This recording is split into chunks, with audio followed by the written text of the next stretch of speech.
आदिवासी मैं सर्वप्रथम ये जो नेचर है, जो सुपर पावर नेचर है, इसको मैं जोहार करता हूँ। मैं दो नारों के साथ मैं अपनी वाणी देना चाहूंगा। एक तो आदिवासी एकता, सबने बोलना है जिंदाबाद जिंदाबाद। जय जोहार का नारा है, भारत देश हमारा है।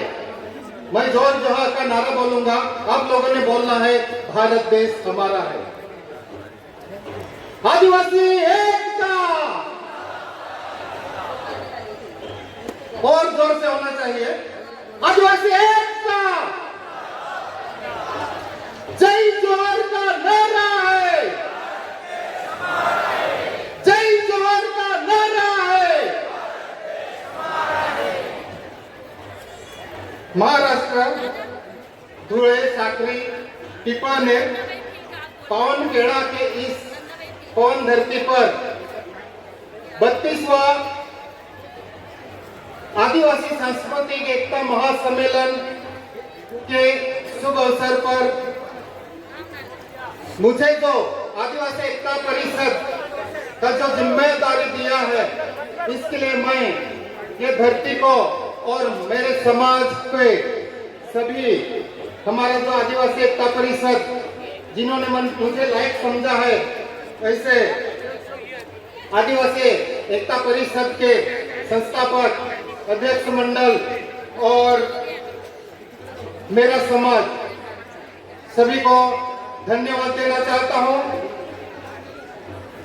हमारा प्रदेश दादरा नगर हवेली जिन्होंने मुझे हमारा प्रदेश में आदिवासी एकता परिषद का मंडल है, आदिवासी एकता परिषद के कार्यकर्ता है, होद्देदार है, उन्होंने भी मुझे ये आदिवासी एकता परिषद का जो अध्यक्ष का जो प्रस्ताव रखा था वह हमारे नगर हवेली में, उन लोगों को भी मैं धन्यवाद देना चाहता हूं। और मैं मेरा आगे का जो मैं अभी बोलने का मुझे जो वक्त है, मैं अभी उसमें जा रहा हूं। मेरा नाम विनय चैता कुवरा है, मैं दादरा नगर हवेली से हूं और ये अध्यक्ष पद ऐसे ही नहीं मिलता है। ये अध्यक्ष पद बहुत मेहनत करनी पड़ती है, जमीन लेवल पे, बूथ लेवल पे बहुत उसमें अपना जीवन दान देना पड़ता है, ऐसा ही मैं समझता हूं। और जब मैं आदिवासी एकता परिषद में 2015 में आया, तब प्रभु भाई टोकिया जी हमारे लीडर जो है, उनसे मेरी पहली मुलाकात हुई। पहली मुलाकात में जब हुई और उनके थोड़े विचार मैं समझ लिया तो मुझे अच्छे लगे, क्योंकि मैं भी एक आदिवासी और आदिवासी पहला नाम सुन के मैं भाग जाता था, क्योंकि हम लोग किचन में रहने वाले जैसे लोग थे, गंदे लोग, ऐसे हमको जो सुधरे हुए लोग हमको बोलते थे।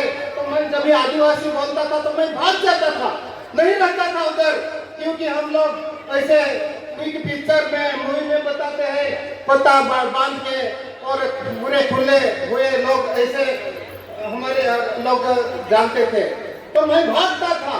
लेकिन जब मैं आदिवासी का विचार जाना समझा, तब मुझे लगा कि कुछ ना कुछ करना चाहिए। पहले बैठक हमारे दादरा नगर हवेली में रखी थी, तब अशोक दादा चौधरी हमारे एरिया में आए थे वो बैठक लेने के लिए। बैठक पूरी होने के बाद ये बैठक में उसने बोला कि तुम लोग संगठन करना चाहते हो, प्रभुभाई तो है, लेकिन तुम लोग संगठन करना चाहते हो तो तुम टकोगे, क्योंकि इधर अपना समाज तो पैसों में, खाने पीने में ज्यादा इंटरेस्ट देता है और कभी कभी तुमको गाली देंगे, तुमको मारेंगे भी, तो तुम टक पाओगे। तो बाद में ये बात होने के बाद हम लोग जब बाहर निकला, तब अशोक दादा ने मेरे को वापस पूछा, तू विनय भाई टकेगा क्या, ऐसा ऐसा है। तो मैं थोड़ा सा टाइम चुप रहा।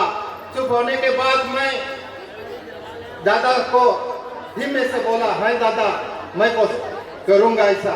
और तभी से मैं मेरा जो परिवार है उसको देखा नहीं, आदिवासी एकता परिषद ही मेरा परिवार है, ऐसा करके मैं प्रभु टोकिया जी के साथ आगे बढ़ता रहा।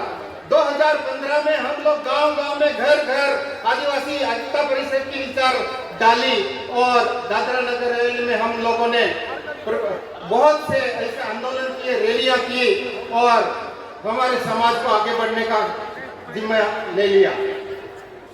ये जब संघर्ष कर रहे थे तो मैं बहुत सी परेशानी आई, बहुत सी तकलीफें आई, कहां मेरे को तो 2 बार मार भी मिला। हमारे समाज के लोगों ने ऐसा किया, फिर भी हम लोग रुके नहीं, आगे बढ़ते गए और ऐसा करके करके हम लोग यहाँ पे आज इसी मंच पे आए हैं और आपकी सभी की प्रेम मोहब्बत से आज मुझे यहाँ पे आदिवासी एकता परिषद का अध्यक्ष बनाया है। अभी ये आदिवासी एकता परिषद में बहुत बुद्धिशाली लोग हैं, बहुत जानकार लोग हैं। मैं नया हूँ क्योंकि इतना बड़ा जैसे अपना शांतिकर वसावा जी ने जो जिम्मेदारी सौंपी है, जिम्मेदारी ली थी, वैसा मैं भी करने की कोशिश करूंगा। लेकिन ये मुझसे अकेले से नहीं होएगा। हर एक जो भी आदिवासी है उनको साथ में आना पड़ेगा। चुने हुए जनप्रतिनिधि को जो अधिकारी है, सरकारी में है, गवर्नमेंट में है, जो अधिकारी है उनको भी आना पड़ेगा। नीचे से नीचे जो कर्मचारी है उसको भी आना पड़ेगा।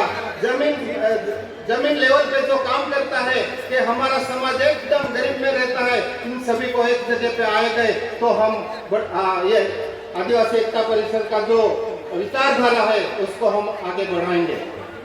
अभी हम लोगों ने दादरा नगर हवेली में 16 नवंबर को एक बहुत बड़ा प्रोग्राम रखा था और उस प्रोग्राम में हमारे जो एमएलए गुजरात से आए थे, अनंत पटेल, एक चेतरमा वसावा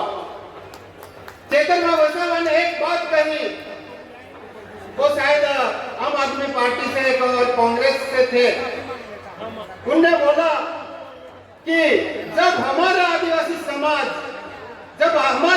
समाज मुसीबत में होएगा तो हम लोग पार्टी को भी नहीं देखेंगे। ये इतना बड़ा संदेश था, ये हम लोगों को जानना पड़ेगा। तो ऐसे लीडर लोगों की, ऐसे नेता लोगों की हमको जरूरत है। उनकी जरूरत हम लोगों को देनी पड़ेगी। हम लोग उनके साथ नहीं रहेंगे तो ये भी नहीं कुछ कर पाएंगे। जैसे झरीवाल साहब जो विधानसभा है उनको उधर से कूद गए, उनका काम भी डेवलप कर रहे हैं, लेकिन हमारा कर्तव्य है, हम लोगों का जो उनको साथ सपोर्ट करना बहुत जरूरी है। तो भाई मेरे को इधर आज 32वां अध्यक्ष के तौर पर मुझे जो अध्यक्ष बनाया है, मैं सभी को फिर से धन्यवाद देता हूं और मेरे वाणी को मैं यहाँ पूर्ण विराम करता हूं। जय जोहार, जय जोहार का नारा है। धन्यवाद।